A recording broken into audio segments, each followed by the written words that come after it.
اللهم صل وسلم وبارك عليه يا رب بالمصطفى بلغ مقاصدنا واغفر لنا ما مضى يا واسع الكرم يا رب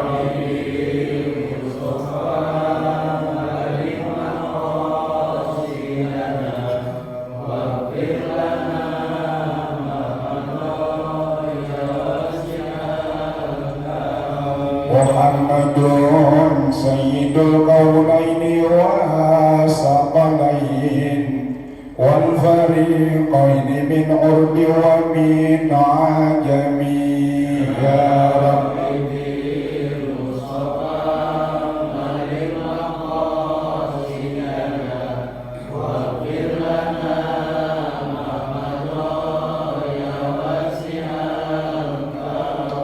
نبينا الآمر الناهي بلا أحد أبر بقول لا منه ولا نعم يا رب بالمصطفى بلغ مقاصدنا واغفر لنا ما مضى يا واسع والحبيب الذي ترجى شفاعته لكل هول من الأهوال مقتحم يا رب بالمصطفى بلغ مقاصدنا واغفر لنا ما مضى يا واسع يا رب بالمصطفى بلغ مقاصدنا واغفر لنا ما مضى يا واسع الكرم يا رب بالمصطفى بلغ مقاصدنا واغفر لنا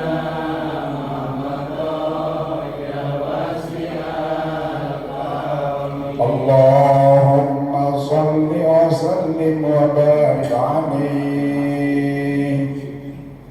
السلام عليكم ورحمة الله وبركاته. الحمد لله الحمد لله الذي هدانا لدينه القويم بالآيات وذكر الحكيم وسنة رسوله الكريم.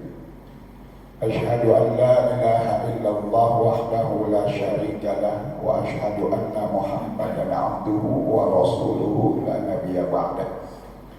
اللهم صل وسلم وبارك على سيدنا محمد وعلى آله وأصحابه أجمعين أما بعد.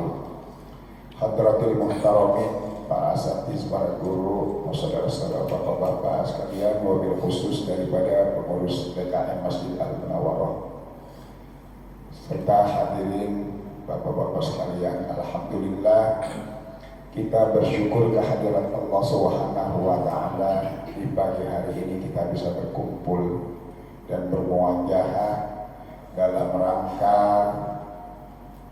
mengisi perjalanan hidup kita dengan hal-hal yang penuh dengan ridha Allah Subhanahu wa taala, yaitu menuntut ilmu. Mudah-mudahan di pagi hari ini Allah akan menambahkan nikmat-Nya kepada kita semua, sehingga keadaan dan kondisi kita semakin hari semakin sehat, baik sehat jasmani maupun sehat rohani.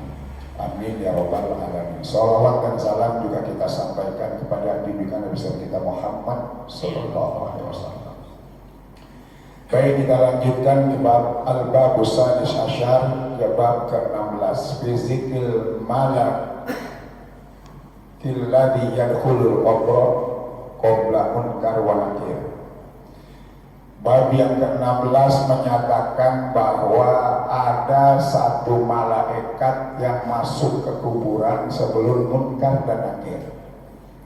Jadi kalau ada orang yang bilang ketika kita tinggal kemudian langsung Munkar dan Nakir, padahal pada saat 7 langkah dari kubur itu masih ada ruang, ada celah. Nah disitulah satu malaikat hadir menemui jenazah atau mayit di dalam kubur. Ruya an Abdillah bin Salam yadkhulul maita malakun, diriwayatkan dari Abdullah bin Salam masuk seorang malaikat, sesosok malaikat kepada mayit qabla ayyadkhula Munkar wa Nakirun, masuk sebelum malaikat Munkar Nakir datang. Ya ta'ala lawaruhu kasyamsi, wajahnya itu seperti matahari bersinar. Ismuhu Ruman, namanya Ruman. Ada malaikat namanya malaikat Ruman. Itu masuk antara orang yang meninggalkan kuburan dengan sebelum datang malaikat Munkar dan Nakir masuk. Namanya malaikat Ruman.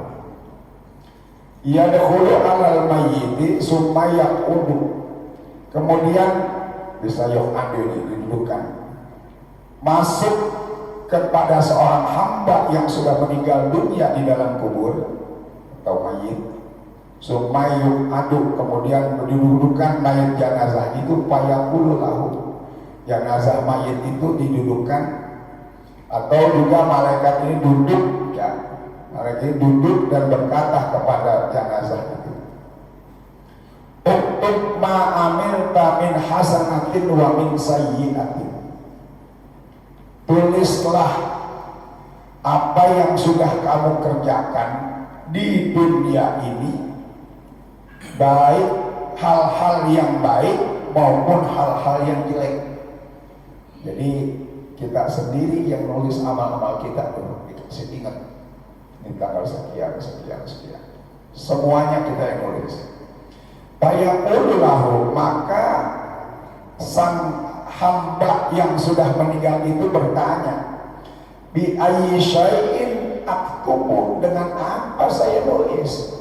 Aina qalami, di mana pena saya, pulpennya mana? Saya nulis pakai apa? Kan saya kagak punya pulpen.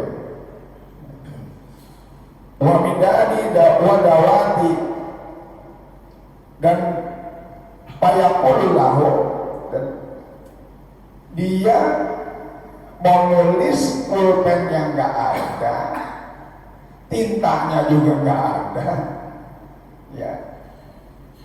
Dia bilang dia mau nulis pakai apa, amal-amal mau tulis pakai apa.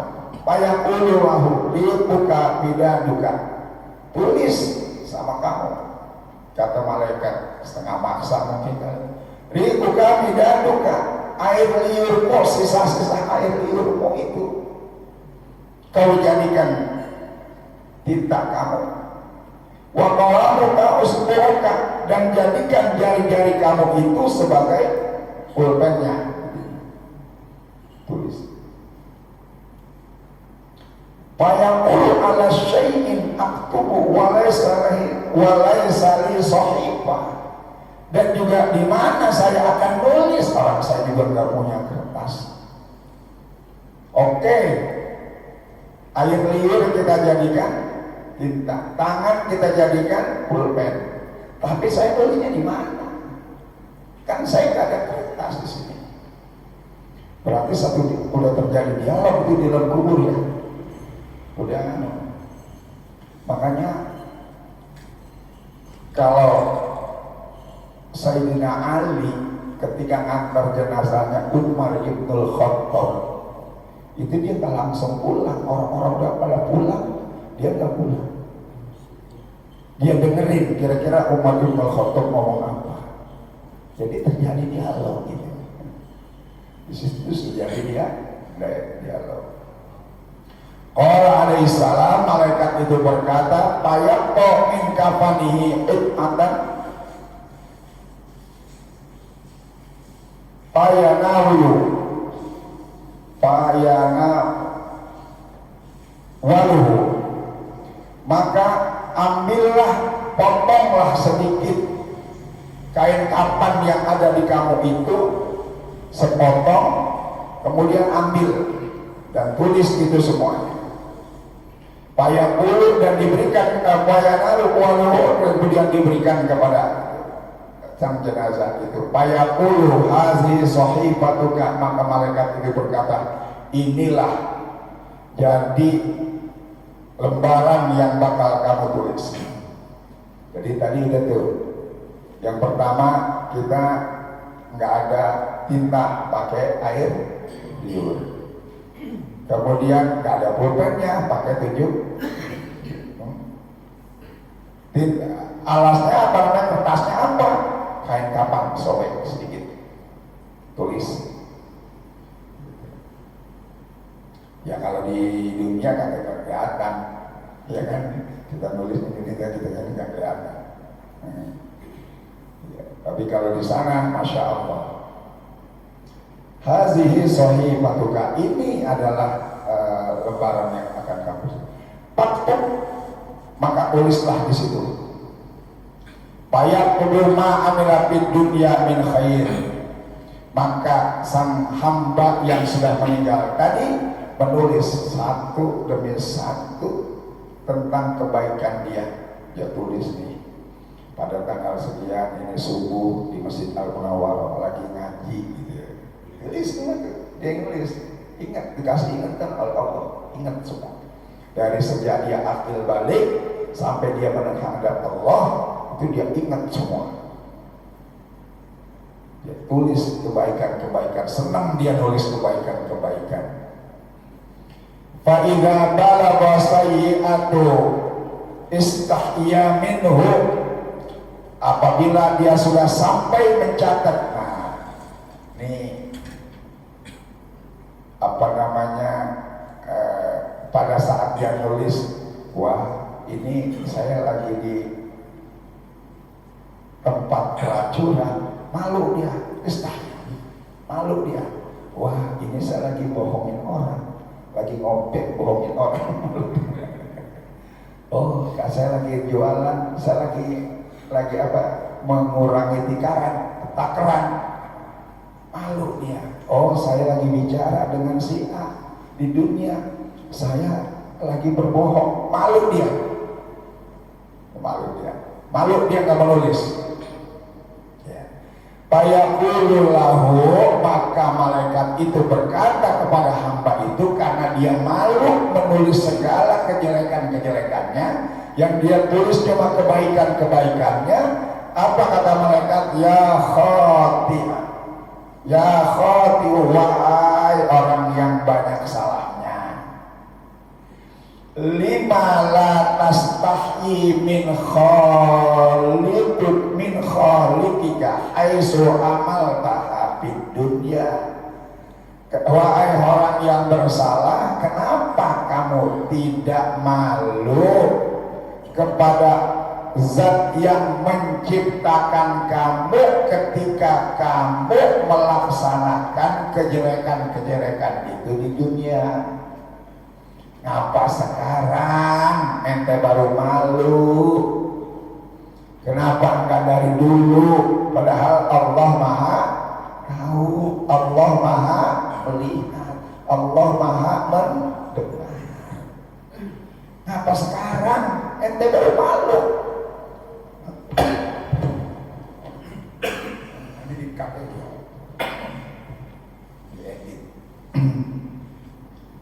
Ngapa baru sekarang ente merasa malu untuk melakukan satu kejahatan, kejelekan? Sekarang udah dikubur, sementara kamu waktu di dunia anteng-anteng aja.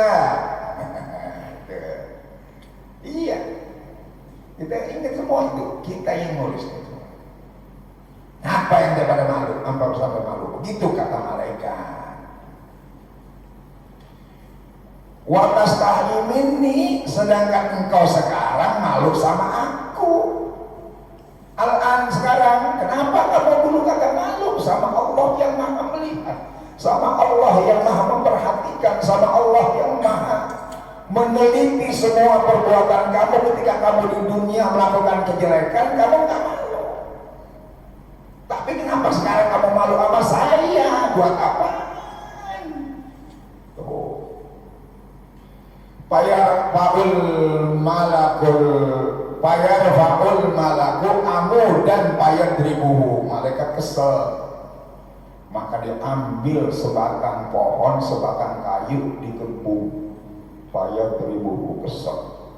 Kemarin lu kagak malu-malu, sekarang lu baru malu, lu malu gua, yes, dikepung. Iya, itu malaikat. Berarti bukan malaikat Munkar Nakir aja yang azab ya, ini malaikat umat juga kesel, udah mengatakan kesel kayak gitu.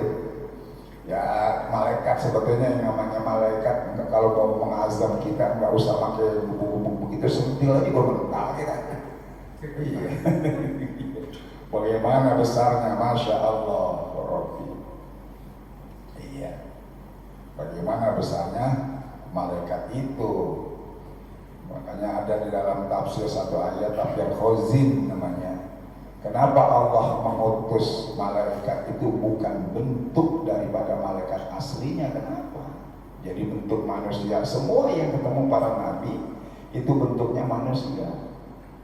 Kenapa?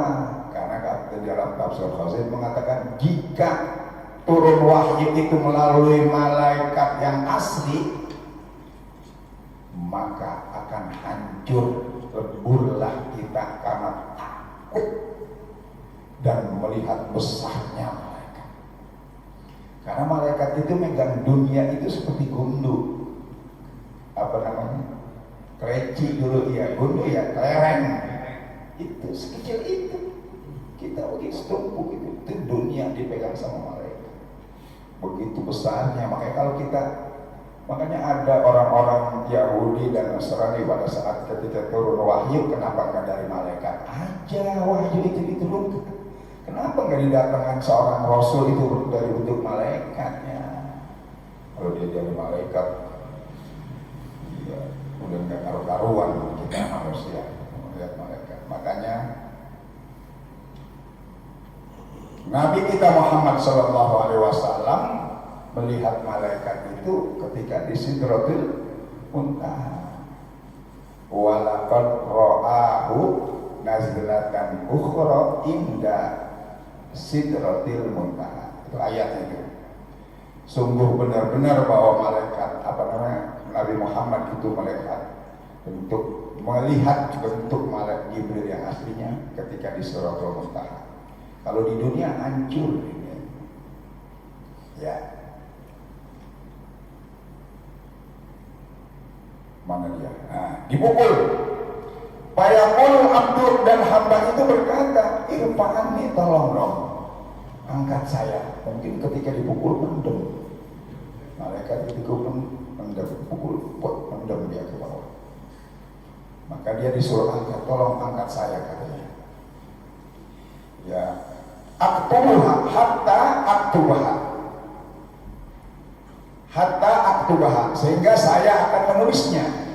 Payak tubuh biha, maka jami'ah hasanati wa sayyiati, maka dia tulislah semuanya kebaikan-kebaikannya dan kejelekan-kejelekannya. Tsumma ya'muruhu ayyaqwiyaha wa yakhtimaha payaqwiyaha, maka diperintahkanlah untuk melepit. Kemudian nempel tuh, suruh, udah tulis semua, sudah, lepit, taruh, kemudian stempel, tanda tangan, gitu. Wa yaqulu bi ayyi syai'in akhtumha, bagaimana dengan apa saya nempel? Wa samai khatim, saya nggak punya stempel, dengan apa saya nempel? Di stempel dulu. Sekarang makanya kalau ada surat yang tidak ada stempelnya jangan terima. Apa aja harus ada stempel, tanda tangan dan stempel. Fayaqulu malaikat itu berkata, "Ukhtumuha bizobrika." Maka stempellah dengan kuku. Stempel. Nah, dulu kan kalau adanya stempel kan begini kita orang-orang tua kita. Iya kan, tanda tangan, stempel, stempel pakai kuku. Ya, maka wa yu'alliquha bi unuqihi ila yaumil qiyamah. Maka kemudian setelah sudah dicatat kebaikan semua kita dicatat, kita yang nyatat sendiri Pak. Nanti dibandingkan, di cross check dengan catatan Raqib dan Atid. Dengan apa? Kita nyeruk semua. Jujur kan nih? Jujur ya, kalau udah di situ udah jujur mau ngapain lagi? Tulis kebaikan semua. Terus ditulis kebaikan semua, kejelekan-kejelekannya juga ditulis. Kemudian suruh lepit, stempel dulu, kemudian lepit.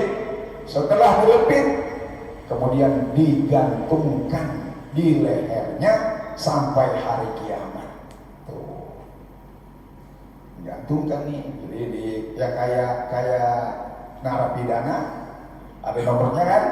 Nah, ada yang di baju, ada yang digantungkan gitu, kayak panitia tuh, gantungan di situ digantungkan. Udah sampai hari kiamat tuh digantikan. Nanti ketika dikumpulkan, yaumul mizan ditimbang semua. Kama qala Allah Ta'ala wa kullu insanin alzamnahu ta'iru bi unuqi wa takhruju lahu yaumal qiyamah. Kemudian Allah berkata bahwa semua manusia itu ada catatan-catatan di gantungan-gantungan ini sampai keluarlah dia pada hari kiamat. Wa takhrujul lahu yaumal qiyamah kitaban yalqahu mansyura. Sampai hari kiamat dia akan menemui dengan terang, yalqahu mansyura, dia akan melihat catatan itu nanti di hari kiamat, catatan kita. Jadi nggak ada yang satu pun dari catatan amal ibadah kita itu yang terlupakan, dan nanti di hari kiamat kita akan lihat semuanya. Faman ya'mal mithqala dzarratin khairan yarah wa man ya'mal mithqala dzarratin syarran yarah. Jadi barang siapa yang melakukan kebaikan, dia walaupun sebesar biji zarah, dia akan lihat semuanya.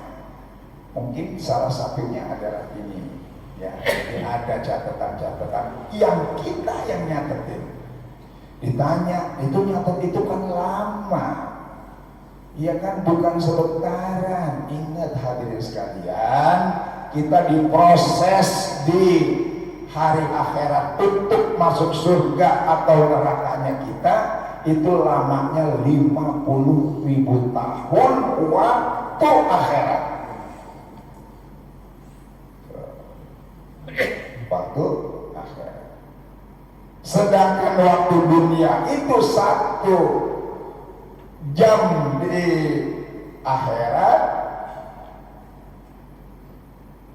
itu sama dengan 1000 tahun dengan di dunia.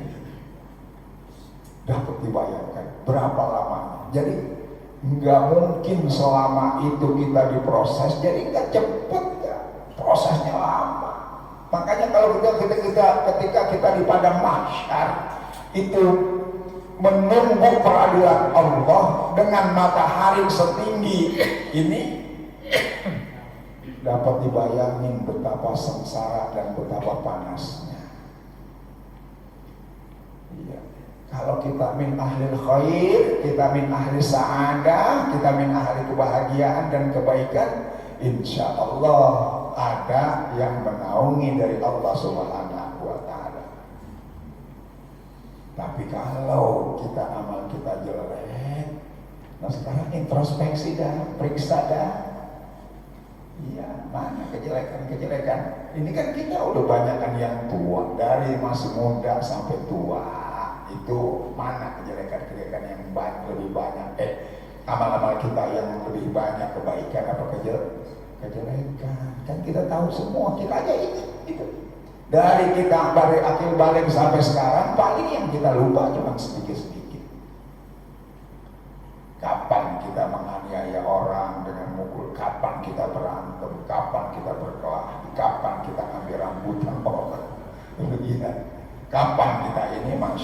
semuanya kita ingat, nggak ada yang kita lupa. Ya.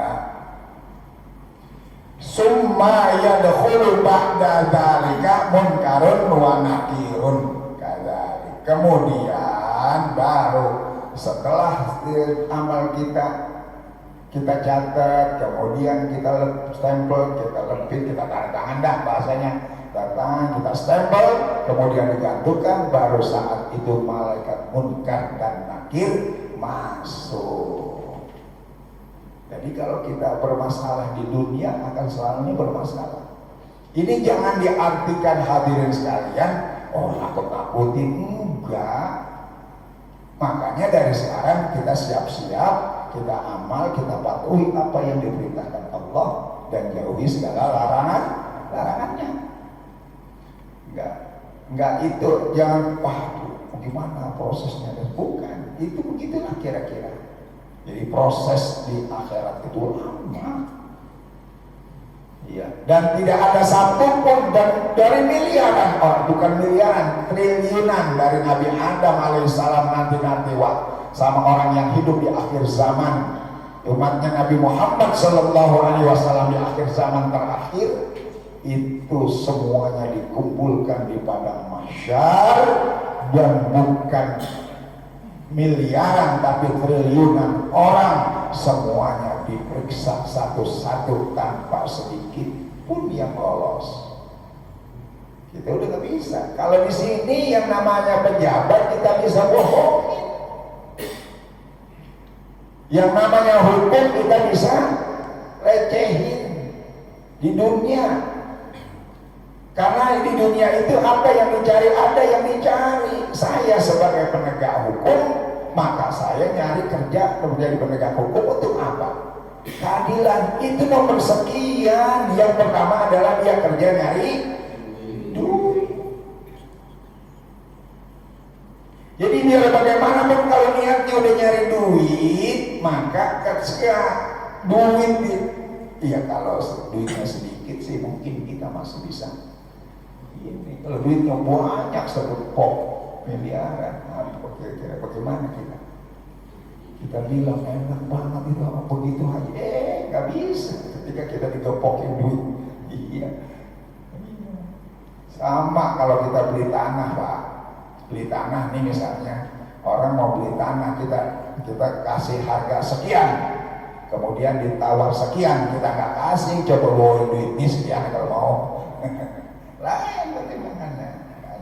Di sana semuanya sudah tidak ada lagi kebohongan. Ya Allah. Baik. Wa iza al-asi kitabahu yaumal qiyamati. Kemudian apabila orang yang bermaksiat melihat catatan-catatannya pada hari kiamat. Ini kita lihat nih, tadi kan kita sudah lihat Pak Mayamal sekolah Zaratin Khairaya. Faiza amarahu Allah Ta'ala bil qiraah yaqra'u hasanatahu. Kemudian Allah perintahkan kepada hamba itu baca. Pada hari kiamat orang maksiat itu melihat catatan-catatannya, kata Allah, baca. Jangan didiamin aja, baca yang keras.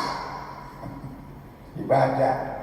Yang kalau hasanah tahu, maka dia baca yang kebaikan-kebaikan aja. Emang dasar manusia mana aja ngomong. Iya kan? Mau ngelecehin mulu, berusaha Allah mau dilecehin juga. Dia baca yang kebaikan-kebaikan aja. Iya. Fa iza balagha ila sayyi'atihi sakata. Tapi apabila dia baca kejelekan-kejelekannya sampai pada yang jelek-jelek, sakata, dia diem. Dia nggak baca, dia diem. Jadi baca nih, lagi sedekah kencang banget, sedekah 50.000 kencang. Ya kan? Lagi maulid, baca sholawat kencang. Saya baca sholawat lagi maulid, kencang. Ya kan? Lagi doa, saya lagi doa kencang. Pas pada saat lagi bohongin orang, jangan baca, jadi diam aja. Fayaqulullahu ta'ala lima la taqra, maka Allah berkata lima la taqra, kenapa kamu nggak baca? Gitu. Fayaqulu astahi minka, saya malu ya Allah sama engkau. Maka Allah berkatakan fayaqulullahu ta'ala lima la tastahyi fid dunya wal an astahyi minni. Kenapa dulu waktu di dunia kamu nggak malu? Kata Allah juga begitu lagi. Tadi malaikat bilang dulu ketika kamu di dunia kok nggak malu ngerjain yang jelek-jelek, kenapa kamu malu sama saya? Saya kan makhluk juga. Iya kan? Saya kan malu catat. Dan setelah dicatat dibawa dan dibuka di hari kiamat di hadapan Allah Azza wa Jalla. Di hadapan Allah disuruh baca, ini kayak begini di sidang baca. Suruh baca, dia nggak baca, malu, saya malu ya Allah sama engkau. Fayandamul abdu walayandahul nadam, maka menyesallah hamba itu walayandahul nadam, udah nggak ada manfaat nyesel, udah nggak ada manfaatnya. Kalau bahasa kita sekarang udah nyesel, udah habis itu punya harta warisan baru nyesel. Iya baru nyesel, ngapa ya dulu saya main judi, nah main judi ya Pak, akhirnya harta warisan saya jual dibuat judi, ya kan? Iya, ada nggak orang gitu? Banyak.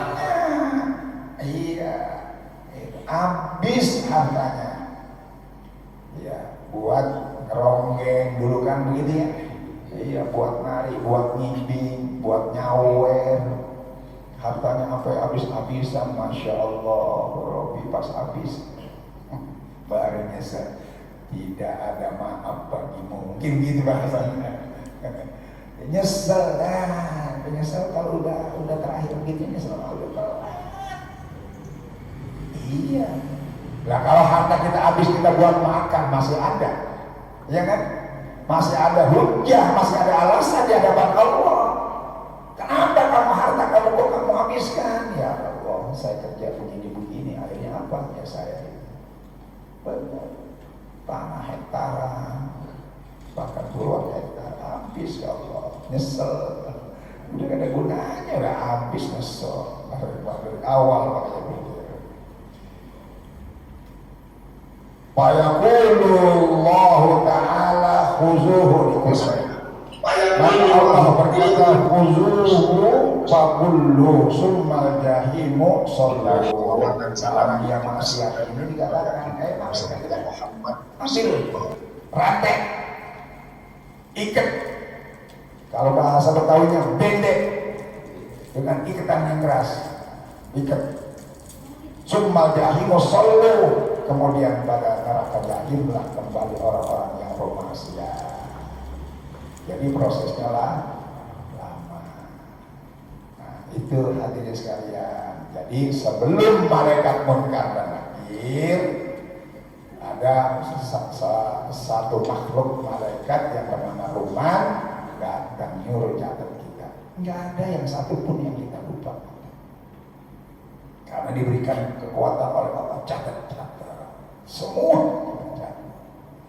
Tapi hadirin begitu, memang pada hakikatnya nilai fitrah kita melakukan satu kesalahan itu pasti merasa malu. Makanya kata ulama ada 6 perkara sittatu asya tuhbatul amal, ada 6 perkara yang bisa membatalkan amal-amal kita. Salah satunya adalah qillatul haya, sedikit rasa malu. Iya, udah tua kayak kita, belagu-lagu gayanya kayak orang muda. Iya, itu tua malu udah macam cucu. Iya, iya kan? Kita malu, harusnya udah kita tua ini harusnya udah fokus pada ibadah. Ibadah dalam artian luas. Ibadah itu bukan sholat saja, bukan puasa saja, bukan zikir saja. Melangkah pun dari rumah menjadi ibadah kalau kita niatkan untuk beribadah. Kerja untuk keluarga juga ibadah kalau niatkan untuk ibadah. Benar, ya. Jadi ibadah itu artinya luas, Masya Allah. Makanya termasuk yang paling kecil, menggeser duri dari jalanan agar orang tidak terkena tusukan duri itu merupakan ibadah. Ada lubang, kalau sekarang ini lagi ramai, ya. Jadi di mana-mana ada lubang jalanan, dia pulang, dia ambilin ngeri nanti jatuh, orang naik motor di situ, dia ambil pasir, dia ambil semen, dia plester sendiri. Itu juga amal ibadah. Harusnya itu dijadikan itu kesempatan, jangan ada jalanan ke lubang, tapi udah yang lain nggak usah begitu. Kalau kita punya di rumah, ya kita laksanakan itu biar supaya itu jadi titik-titik ibadah. Kita nggak tahu, ini malah jalan bagus-bagus dikasih polisi tidur. Polisi tidurnya nggak tanggung tinggi banget, akhirnya motor orang jadi mentok bocor. Nah itu jangan hati-hati. Kan ada standarnya menurut pemerintah, ya. Jadi itu hadirin sekalian, semuanya ibadah itu bukan arti yang sempit, arti yang luas, termasuk kita berkata-kata yang baik, menegakkan kebenaran, menyampaikan yang hak, itu merupakan ibadah kepada Allah. Itu ya. Jadi sekali lagi bahwa amal ibadah kita nanti akan kita lihat dari kuburan aja udah kita tahu catatannya, tapi melihatnya nanti ketika di padang mahsyar di hadapan Allah Subhanahu wa Ta'ala. Saya kira itu ya, cukup ya. Cukup, saya kira kurang lebihnya mohon maaf. Mari sama-sama. Ada pertanyaan? Gak ada, cukup ya. Pokoknya ngerti dah bahwa itu begitu kira-kira peradilan Allah Subhanahu wa Ta'ala. Saya kira mari sama-sama kita tutup pengajian kita dengan baca suratul Fatihah.